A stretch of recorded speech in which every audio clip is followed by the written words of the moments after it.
Fly ഓവറിലെത്തിക്കഴിഞ്ഞാൽ നിങ്ങൾ എന്ത് ചെയ്യണമെന്നുള്ളത് ഞാൻ പറയണ്ടല്ലോ. Hitech City flyover Madhapur. ഈ റൂട്ട് IT ഇൻഡസ്ട്രിയുടെ ലൈഫ് ലൈനാണ്. കുറെ പേർ പതിവായി ഇതുവഴി ജോലിക്ക് പോകും. എന്നാൽ ഒരാൾ പോലും തിരികെ വരരുത് നമ്മുടെ ഓപ്പറേഷൻ്റെ. 11 o'clock നമ്മുടെ ആളുകൾ 2 ട്രക്കുകളിലായി ആക്സിഡന്റ് ഉണ്ടാക്കും. ട്രക്കുകൾ ക്രഷ് ഔട്ടായി ഇലക്ട്രിക്കൽ ഗ്രിഡ് ഓണാകും. ആ സമയത്ത് ട്രാഫിക് 11:30 ഡസ്റ്റ് ബിന്നിനുള്ളിലെ ബോംബ് ബ്ലാസ്റ്റ് ചെയ്യും. ഹൈദരാബാദിന് ഹാർട്ട് അറ്റാക്ക്. ഖയാം നമ്മുടെ പ്ലാൻ എക്സിക്യൂട്ട് ചെയ്യുന്നതാണ്. ഖയാം നമ്മൾ ചെയ്യാൻ പോകുന്നത് ഒരു ബിസിനസ് അല്ല, ഒരു യുദ്ധമാണ്.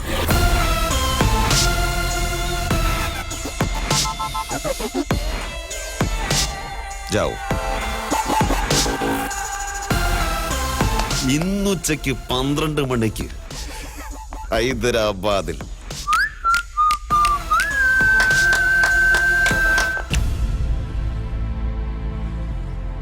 ഒരാളുടെ ചിന്ത മറ്റൊരാളുടെ നടപ്പിലാക്കൽ, ഒരാളുടെ പ്ലാൻ മറ്റൊരാളുടെ ജോലി.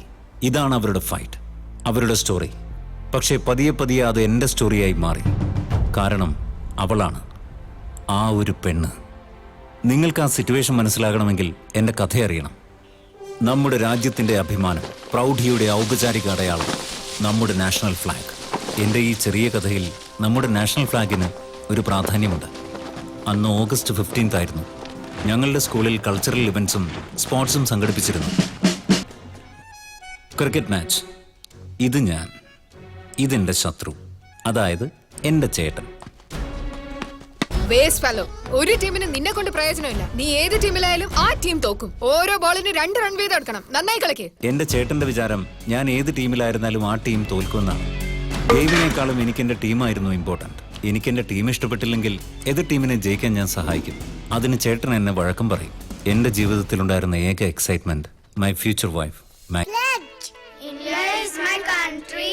India is my country. All Indians are my brothers and sisters. All Indians are my brothers.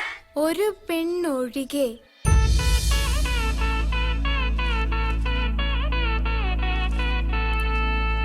നമുക്ക് കല്യാണം കഴിച്ചാലോ മാംഗോ? എനിക്ക് സ്പൈഡർമാനെ പോലെ ബിൽഡിംഗ് ക്ലൈംബ് ചെയ്യാൻ അറിയില്ല. ശക്തിമാനെ പോലെ ബിൽഡിംഗ് ചാടിക്കടക്കാനും അറിയില്ല. ഹീമാനും സൂപ്പർമാനും പോലെ ഫൈറ്റ് ചെയ്യാനും അറിയില്ല. എന്നാൽ ഒരു ജെന്റിൽമാനെ പോലെ ഞാൻ നിന്നോടൊപ്പം എന്നും ഉണ്ടാവും. ഒരു ഡോബർമാനെ പോലെ ഫെയ്ത്ത്ഫുൾ ആയിരിക്കും. നമ്മുടെ കല്യാണം കഴിഞ്ഞാൽ നമ്മുടെ കുട്ടികൾക്ക് ഇതേ സ്കൂളിൽ തന്നെ പഠിക്കാം. എല്ലാവർക്കും ഒരുമിച്ച് ഹോംവർക്ക് ചെയ്യാം, ലഞ്ച് കഴിക്കാം. നിന്റെ ബർത്ത്ഡേയിൽ മാത്രമല്ല, നിന്റെ ഡെത്ത് ഡേയിൽ പോലും ഞാൻ കൂടെ ഉണ്ടായിരിക്കും.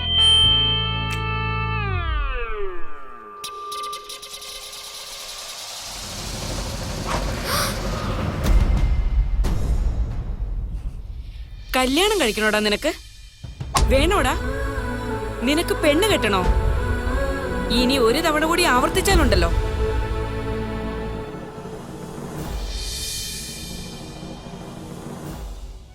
അന്ന് ഞാൻ ദൈവവുമായി ഉടക്കി.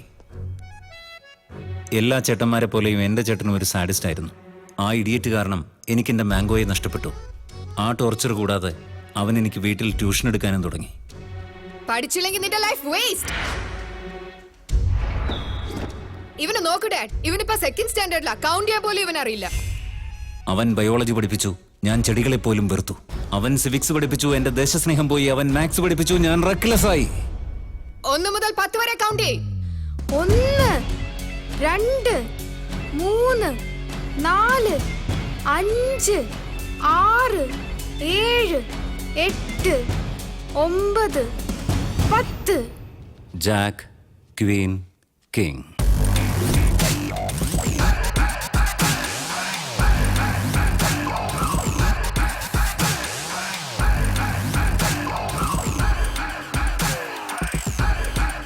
അവനെന്താ അങ്ങനെ പേടിച്ചിരിക്കുന്നേ? തോറ്റുപോകുന്നു എന്റെ ബെസ്റ്റ് ഫ്രണ്ട്.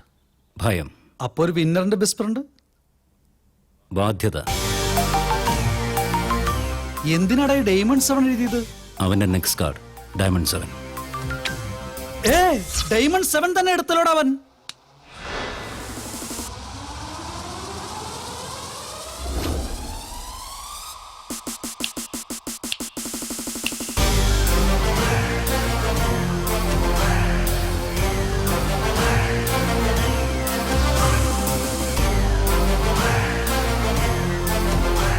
26 എന്തടാ? ഞാൻ ഷോ പറഞ്ഞു കഴിഞ്ഞാൽ അവന്റെ കയ്യിൽ അക്കൗണ്ട് 26. ഷോ 26. എടാ അതിങ്ങനെ എത്ര കറക്റ്റ് ആയിട്ട് പറഞ്ഞ? ഇത് ഒരാളുടെ വേട്ടയാടുന്ന കളിയാണ്. ചിലരെ ലക്ക് ഫേവർ ചെയ്തേക്കാം, ബാക്കിയുള്ളവരെല്ലാം നക്ഷത്രങ്ങളെ പോലെയാണ്. ജാക്കും ക്വീനും കിങ്ങും ഒന്നുമില്ല. ഈ കളിയിലെ റിയൽ ബോസ് എന്ന് പറയുന്നത് ഗ്രീഡാണ്. ഇതിൽ total 52 cards, 2 colours, 4 designs. Mostly card use ചെയ്യുന്ന സ്റ്റൈൽ, സെറ്റ് ചെയ്യുമ്പോൾ ഫേസിലെ എക്സ്പ്രഷൻ, ഡിസ്കാർഡ് ചെയ്യുമ്പോൾ ആറ്റിറ്റ്യൂഡ് എല്ലാം നമ്മൾ ഈ ഗെയിമിൽ സഹായിക്കും. നമ്മുടെ കാർഡ്സ് ശരിയാണെങ്കിൽ ഒരു ബ്ലൈൻഡ് ഗെയിം കളിക്കണം, അല്ലെങ്കിൽ ഒരു മൈൻഡ് ഗെയിം കളിക്കണം. ഡയമണ്ട് 4 ഡിസ്കാർഡ് ചെയ്ത് ഡയമണ്ട് 5 എടുത്തു. അവൻ്റെ കയ്യിൽ ഡബിൾ കാർഡ് ഉണ്ടാവുമോ? ഒരിക്കലുമില്ല. ഒന്ന് ഓപ്പൺ കാർഡായിരിക്കും. സോ ട്രിപ്ലറ്റ് കാർഡ് എടുത്തു എന്ന് വെച്ചാൽ ഓൾറെഡി ലൈഫ് ഉണ്ടെന്നുള്ള കോൺഫിഡൻസിനെ ഡയലൂട്ട് ചെയ്ത് കൺഫ്യൂഷൻ ആക്കും. അവനെ കൺഫ്യൂസ് ചെയ്യാൻ ഞാൻ ചെറിയ നമ്പർ ഡിസ്കാർഡ് ചെയ്തു. അപ്പോൾ അവൻ്റെ ഫോക്കസ് എൻ്റെ ഗെയിമിലേക്ക് ഷിഫ്റ്റായി. ഫോക്കസ് ഷിഫ്റ്റായി എന്ന് പറഞ്ഞാൽ ഫെയിലിയറിനോട് ഹായ് പറഞ്ഞു നടത്തും. അവൻ ആഗ്രഹിച്ച കാർഡ് കിട്ടാത്തപ്പോൾ ടെൻഷൻ. ഡിസ്കാർഡ് ചെയ്ത കാർഡ് ഞാൻ എടുത്തപ്പോൾ ഡബിൾ ടെൻഷൻ. ട്രാപ്പ് ചെയ്യാൻ വേണ്ടി ഞാൻ 6 ഡിസ്കാർഡ് ചെയ്തു. അവനതിൽ വീണ് 7 ഡിസ്കാർഡ് ചെയ്തു. ഞാനത് ക്ലോസ് ചെയ്തു. സെക്കൻഡ് ലൈഫായി ജാക്കും ക്വീനും ഉണ്ടായിരുന്നു. എന്നിൽ നിന്ന് 6 ഹൈഡ് ചെയ്തു. So total 26. Game over. See bro, ലൈഫിൽ ജയിക്കാൻ മാനിപ്പുലേഷൻസ് വേണ്ട, കാൽക്കുലേഷൻസ് മാത്രം മതി. Chill bro, just paint the town red. So be good.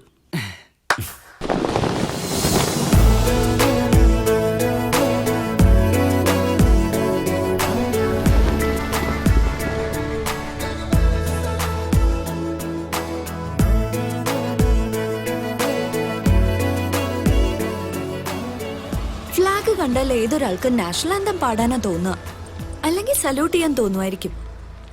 എനിക്ക് അവനെ ഓർമ്മ വരാറ്. ചെറുപ്പത്തിൽ നിനക്കൊരു പയ്യൻ ഫ്ലാഗ് എന്ന് ഐ ലവ് യു പറഞ്ഞത് ഓർമ്മയില്ലേ? നിങ്ങൾക്ക് എങ്ങനെ അറിയാതെ? അന്ന് അവൻ തന്നെ ഇതെല്ലാവരോടും പറഞ്ഞ് പബ്ലിസിറ്റി ആക്കിയതല്ലേ? അവൻ ഇപ്പോഴും എങ്ങനെയാന്ന് പറഞ്ഞാൽ നീ എന്ത് ചെയ്യും? ഇഗ്നോർ ചെയ്യും, റിജക്ട് ചെയ്യും, ബ്ലോക്ക് ചെയ്യും. അവനെ കൊന്നാളെ. Hi, sorry. ഇനി ഞാൻ ഒരിക്കലും അങ്ങനെ ചെയ്യില്ല. മാനേജ്മെന്റിന് കൊടുത്ത കംപ്ലൈന്റ് ഒന്ന് വിഡ്രോ ചെയ്തിരുന്നെങ്കിൽ. ഒരു ചെറിയ തെറ്റ് പറ്റിയതല്ലേ?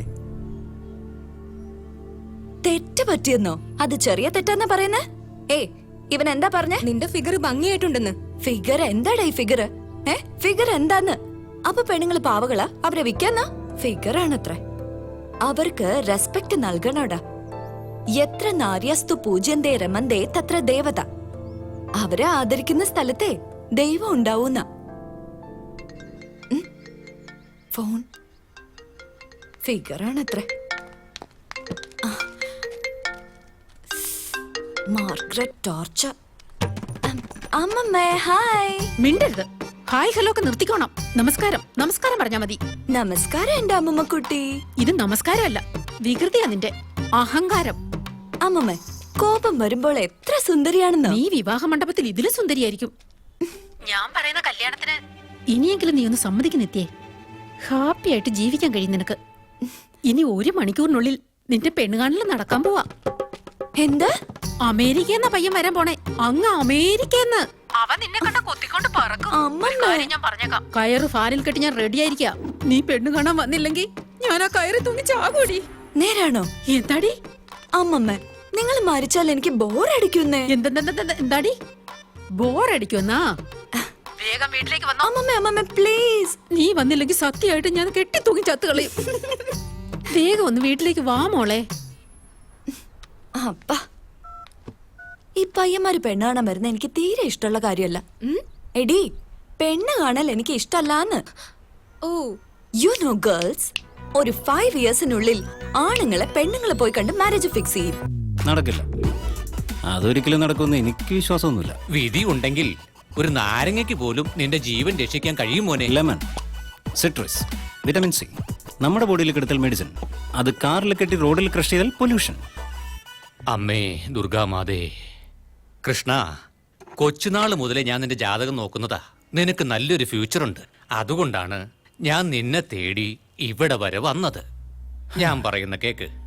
ഇന്ന് ഒരു നാളത്തേക്ക്, ദയവ് ചെയ്ത് ഇന്നൊരു നാളത്തേക്ക് എവിടേക്കും ഇറങ്ങരുത് കൃഷ്ണ. ജാതകവശാൽ ഒരു ദോഷം കാണുന്നുണ്ട്, പ്രധാനമാണ്. അതൊന്ന് തടസ്സപ്പെടുത്താനാ ഞാൻ വന്നത്. വന്നല്ലോ. നീ തന്നെ പറഞ്ഞ് മനസ്സിലാക്കി കൊടുക്കുക. എന്താ ഭായി, സ്വാമിജിയുടെ ലാപ്ടോപ്പ് വളരെ പവർഫുള്ളടാ. എനിക്കറിയാം എനിക്ക് അനുഭവമുണ്ട്.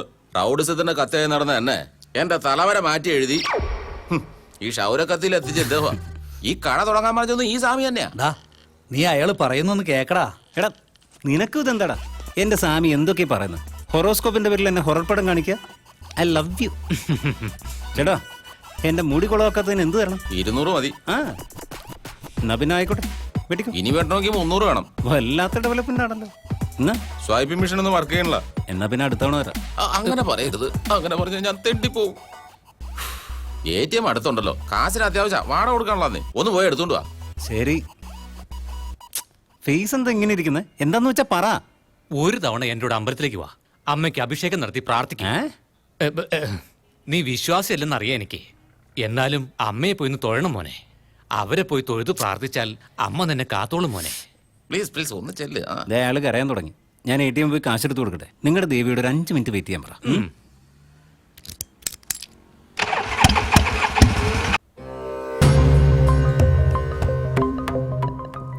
അന്നാ ജ്യോത്സ്യം പറഞ്ഞു ഞാൻ കേട്ടില്ല. അത് ശരിക്കും തെറ്റായിപ്പോയി.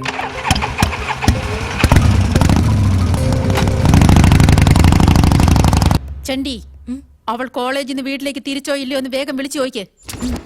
വീട്ടിലേക്ക് വരികയാണെന്നൊന്ന് പറഞ്ഞു കൊടുത്തേക്ക്. എങ്ങനെയാ അവള് വീട്ടിലേക്ക് വരുന്നെന്ന് ചോദിക്ക്. കാറില്. എടി നീ എന്തിനാ ടയറിന്റെ കാറ്റഴിച്ചു വിടുന്നേ? കാറിൽ അങ്ങനെ പോകുന്നില്ല. ഇന്ന് ഷെയർ ഓട്ടോയിൽ പോയാൽ എന്താ? ട്രാഫിക്കിൽ ലേറ്റ് ആയി കഴിഞ്ഞാ പെണ്ണ് കാണലിൽ നിന്ന് രക്ഷപ്പെടാലോ.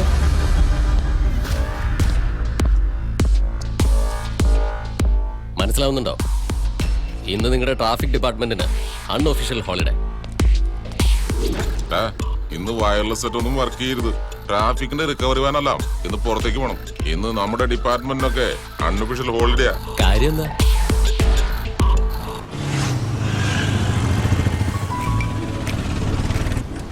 ദൈവമേ, എന്നെ ഈ പെണ്ണ് കാണലിൽ നിന്നൊന്ന് രക്ഷിക്കും. എന്തെങ്കിലും ഒന്ന് ചെയ്യ, ഏതെങ്കിലും ഒരു രീതിയില്.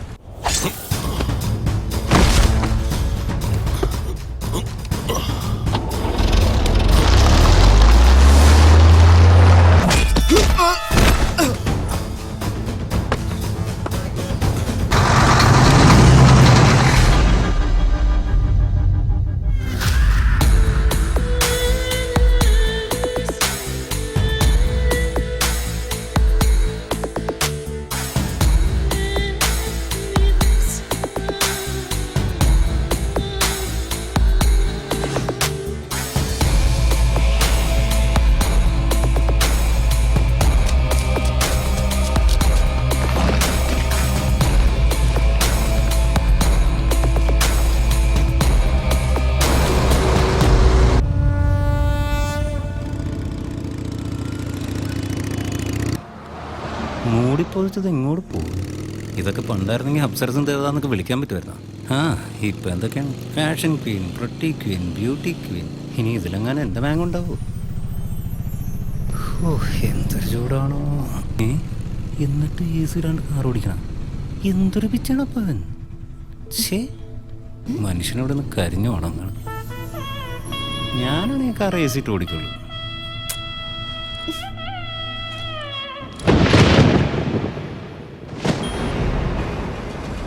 മഴേ, ആഹാ, ഇതിൻ്റെ ഒരു കുറവുകൂടെ ഉണ്ടായിരുന്നു. ഈ മഴയ്ക്കൊന്നും ഒരു ഡിസിപ്ലിനും ഇല്ലേ.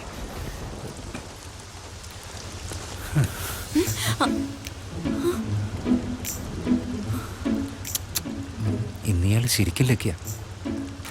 എന്തിന്? ഞാൻ ഈ ഹോട്ടലിൽ പോകുന്ന ഫിഗേഴ്സിനൊന്നും നോക്കാറില്ല. എന്നുവെച്ചാ എന്താ? ഏതോ ഒരു വേർഡ് യൂസ് ചെയ്തല്ലോ. ഫിഗേഴ്സ്. ഫിഗർ എന്നാ? ആ ഫിഗർ എന്ന് കേട്ടിട്ടില്ലേ? സാധാരണ ഈ ലോക്കൽ പിള്ളേർ നല്ലൊരു പെണ്ണെ കണ്ട ക്യൂട്ടായിട്ടുണ്ട്, ബ്യൂട്ടിഫുൾ ആയിട്ടുണ്ട്, പ്രെറ്റി ആയിട്ടുണ്ട് എന്നൊക്കെയല്ലേ പറയാറ്. പിന്നെ എക്സ്ട്രാ ഓർഡിനറി ആണെങ്കിൽ സെക്സി എന്ന് വിളിക്കും. ഇതും കേട്ടിട്ടില്ലേ? താൻ ഈ സ്ത്രീകളെ കുറിച്ച് എന്താണോ കരുതിയിരിക്കുന്നത്? തന്റെ ഇടത്തോടെ എന്നെ പോലെ ഒരു സ്ത്രീ പോലീസ് സ്റ്റേഷനിൽ കാലെടുത്ത് വച്ചാൽ, സ്റ്റേഷനിൽ കംപ്ലൈന്റ് ഫയൽ ചെയ്താൽ, നിന്നെയൊക്കെ കസ്റ്റഡിയിലെടുത്ത് കോർട്ടിൽ പ്രസന്റ് ചെയ്ത് IPC സെക്ഷൻ 292, 298A, 298B, 509, 376 അനുസരിച്ച് ശിക്ഷിച്ച് ജയിലിലെ പച്ചച്ചോറ് കഴിപ്പിക്കോടാ. ഒരു മുളക് മാത്രം കരിങ്കല്ല് പൊട്ടിപ്പിച്ച് അടുക്കള പണി ചെയ്യിച്ച് ഫൈനലായിട്ട് നിന്നെ കൊലക്കയർ വരെ എത്തിച്ച് നിന്റെ മുഖം കറുത്ത തുണി കൊണ്ട് മൂടി ഞാൻ ഇങ്ങനെ ലിവർ വലിക്കൂടാ. അല്ല മോളെ, നിന്റെ പേഴ്സണാലിറ്റിക്ക് ചേരുന്ന എന്തെങ്കിലും ചിന്തിച്ചാ പോരെ. ഇത് കേട്ട് മഴ വരെ നിന്ന് പോയി, റെയിൻ സ്റ്റോപ്പായിരുന്നു. നിന്നെയൊക്കെ കല്യാണം കഴിക്കുന്നതിന്റെ യോഗം അല്ലാതെ. ആ, എന്നെ കല്യാണം കഴിക്കുന്ന ആളിന് എന്താ? അല്ല, അത് കല്യാണം കഴിക്കുമല്ലോ. ആ, എന്നെ കല്യാണം കഴിക്കുന്ന ആൾക്ക് എന്ത് പറ്റുമെന്നാ? അതിഭാഗ്യവാനായിരിക്കുമെന്ന്. പിന്നെ ഹീസ് വെരി ലക്കി ഫെല്ലോ.